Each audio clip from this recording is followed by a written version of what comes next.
I am so stoked to have my next guest join us. She is such a talented singer and songwriter who I've been very excited to meet. She has a debut album dropping May 3rd. It's called What a Devastating Turn of Events. It is Rachel Chinouriri. Hello. How are you? I'm good. I'm really good. I'm very happy. So I hope you're happy that I didn't butcher your name. yeah, you smashed it. Absolutely smashed I gotta it. say, I did a lot of dissection and research into that. Yeah. That's Zimbabwean? Yes, I'm from Zimbabwe. So yeah, my dad's surname, Chinouriri. In Zimbabwe, especially with accent and pronunciation, it's actually Chinouriri. I'm sorry, one more time? Chinouriri. Chinouriri? Yeah, because you like the vowels all pronounced it, so it's Chinouriri. Oh, you extend the O. Yeah, but then in the UK I'm just like Chinouriri. And you learn, you learn the letters so differently and pronunciation. So yeah. I see. But you're born and raised in London, Yeah, right? I'm born and raised from the UK. All my siblings were born in Africa, but I was the only one born in the UK. So yeah. What was that like having all your siblings? And no, by the way, a very large family. You said Yeah. siblings. Yeah. How many? There are four others. Others, yeah. The So, others. The others. I'm the youngest of five. Oh, So yeah, it's quite a few of us, quite a bunch. and so that's how you're able to get away with this rock and roll business. Yes, 100%. I think my siblings would agree. That's why I get away with it. They're always like, "You're the spoiled one." It's always the oldest and the youngest, which are the spoiled ones, apparently, Right. according to the middle kids. But yeah, we are quite different in a weird and beautiful way. I understand that you weren't allowed to listen to secular music. Your No, parents were very strict. they were very strict for that.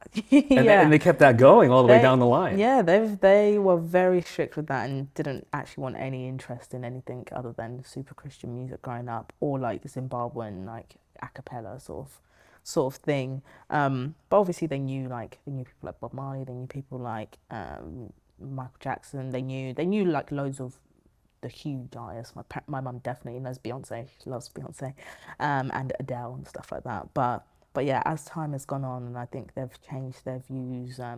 They're still both religious, but I think as they've like relaxed more, and also understand that the music I make, just because I'm not directly speaking about God in like all my songs, they understand that I'm writing from like a passion thing and a journal thing, and it's about myself as a person more than anything. So How did your parents take to all the tattoos? not well.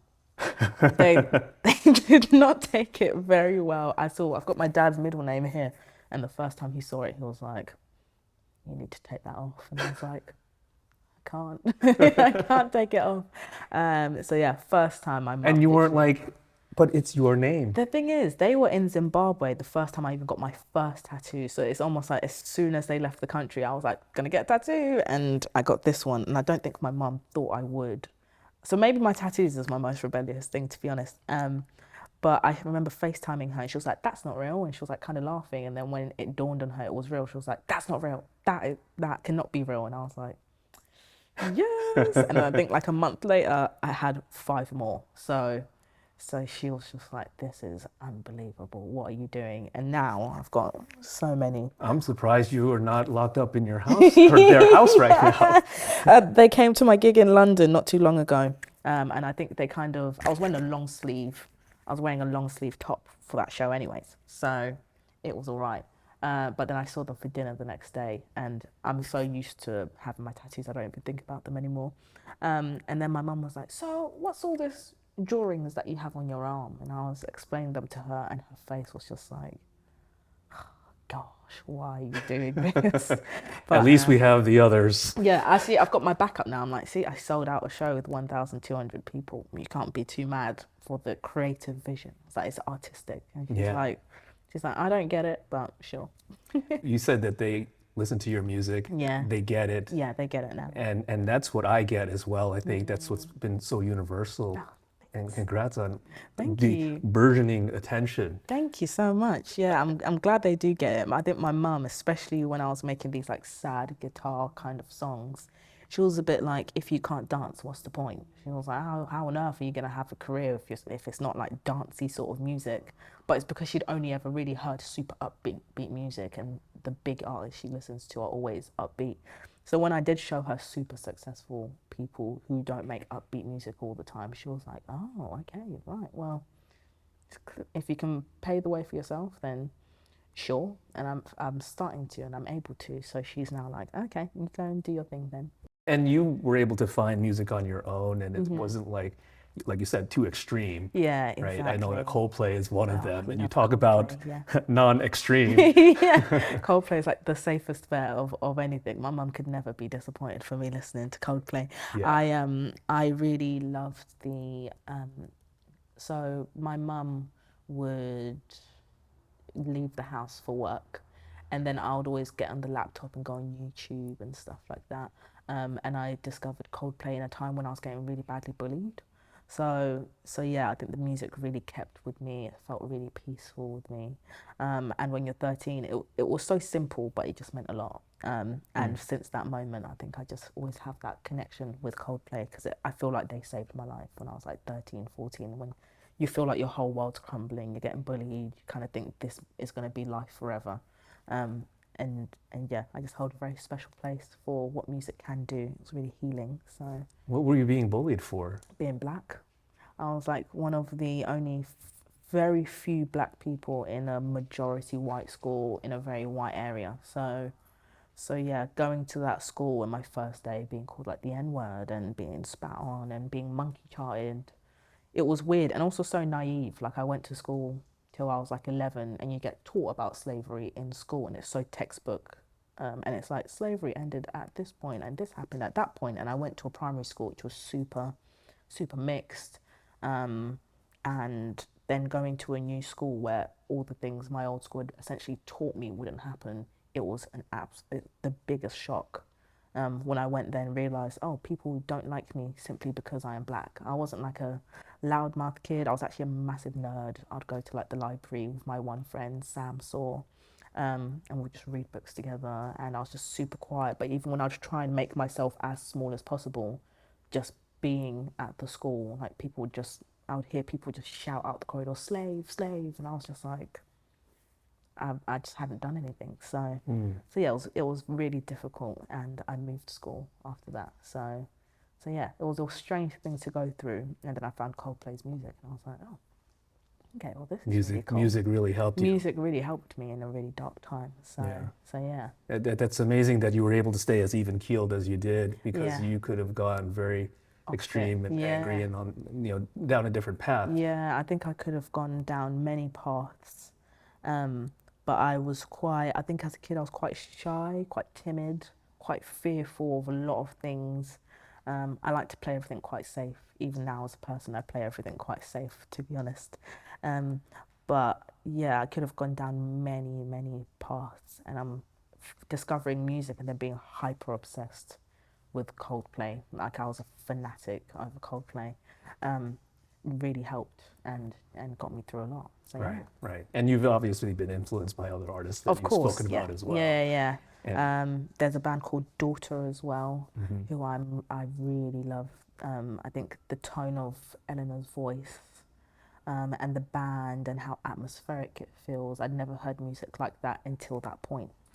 So, I'd never heard any music like that until that point. So it was really, I just remember being super young and having it in my headphones, and the place I lived in was called Forestdale, and outside of my window was just trees, and at night time it was just silent and you could just hear birds and stuff like that. And I remember just listening to that and hearing the wind outside and listening to that music at times where I should have been in bed. But yeah, it brings an element of a lot of peace to me. And I hear a lot of that in your music. Thank you. Especially the new stuff. Thank you. Like The Hills is full on in your face. It's almost punk rock in a way, right? Yeah. And then Never Need Me is the big one that a Yeah. lot of people have gravitated towards. Yeah. So there's a lot of different sonics on this album. Yeah, I think there's a bit of something for everyone, but there's an element of also playing it safe. I know The Hills could have been more extreme, but I like to take influence and inspiration from something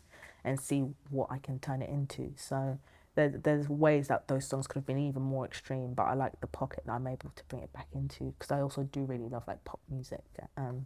So When you say it could have been more extreme, don't know, the what was the early process? Because I can imagine that was just an electric guitar and an amp. Yeah. I'm like more extremes. You could have 5 minute plus songs. You could have more wonky sounding guitars. You could have more extreme playing. You could have screaming in it. But again, I'm someone who likes to play things a bit safe. So I haven't hit that point of my career yet. But I think the album gives little tasters for where things could be or things could go in all different genres that I like. So hopefully people can understand, the influences I have in me, and they can hear it throughout the album. This album, I feel like this is gonna do wonderful things. Thanks. But the album title, the artwork, I want to talk about those things first. Yes. What a devastating turn of events is just so, I don't know, gets you in the feels. Yeah, it's quite dramatic, I think. Is there a through line of a theme throughout the album? Because Never Need Me, The Hills, like we've heard things. Yeah, you've heard some things for sure. I think the theme of the whole album is definitely trauma or traumatic events that happen and occur. And I think the music represents the different ways in that you deal with them. Because Never Need Me was pretty traumatic at the time for me. However, it's a song you listen to and you want to like dance and jump and like sing it. And I think the song makes you feel, don't want to say makes you feel positive, but it makes you feel energized, I want to say. But the lyrics are quite sad. So when people heard the acoustic version, they were like, oh, this is actually really sad. And I think sometimes trauma has that thing. Sometimes when, sometimes I hear something traumatic and my first thing to do is just laugh and just be like, well, really? How on earth has that happened? I'm like, sometimes you're so numb, you're just like, I don't even know what to do. Or sometimes you hear something and you'll just cry. Or sometimes something will remind you of something, you can just like laugh it off, cry. Sometimes you just go quiet. Like, I think there's different reactions to different kinds of trauma, and you can't necessarily pinpoint what is the correct reaction, but you have a reaction. And I think this album, with each story, will travel through all those feelings. What was the seed for the album? What was that first song that kind of sparked that creativity and said, okay? The first song was actually a song called Home. That's not on the album, because that song was a song where I was like, I don't know where my home is. I didn't know if London was my home. Now I love London. Anyone will tell you that for free, that I'm obsessed with London. But at the time I felt a bit out of place. My family weren't there and I was just a bit confused. But the way that song sounds, the sessions which then continued after that, sonically were kind of matching a very guitar-y, very songwriting thing. And I don't think that song belongs on the album anymore. However, it was the beginning point which then led to the other songs on the album. So. And obviously a lot of people have gravitated towards Never Need Me. Yeah. And one person in particular randomly DMs you that a lot of people know. Yes. Florence Pugh. Yeah, Florence Pugh, I know, what queen. Who is in your video. I know, she's my little bestie in my video. Yeah. Was it a long DM? Was it like, hi, I'm a fan, I want to be in your video? I would say medium-sized DM. It was not long enough to like scroll, but it took up a bit of the screen, and she was just so nice. Did you think it was a joke? I didn't think it was a joke. I'd actually messaged her before, probably like a year before, saying slay to one of her stories. I don't know what the story was. And then she actually apologized for not replying to that. And I'm like, you have like 9 million followers. I will not be upset that you didn't reply to my random message saying slay. But yeah, it was, she is just incredible. I think she's a great role model. I think she's as a woman, she's just an incredible force and extremely hardworking, super aware of anything and everyone. And I think she gives off the energy of someone who really, absorbs her surroundings and the space that she's in, and her experiences in life. And, if you're in the position she was in, where she's doing great as an actress and, she can travel the world and she has the ability to reach out to people and meet people. I love that she doesn't take it for granted. Thanks so much for doing this. Thank you for having me. Great to meet you. And it's lovely to meet you too. Yes. Yeah, thank you so much. Best of luck with everything. Thank you. It is Rachel Chinouriri right here on B-Sides.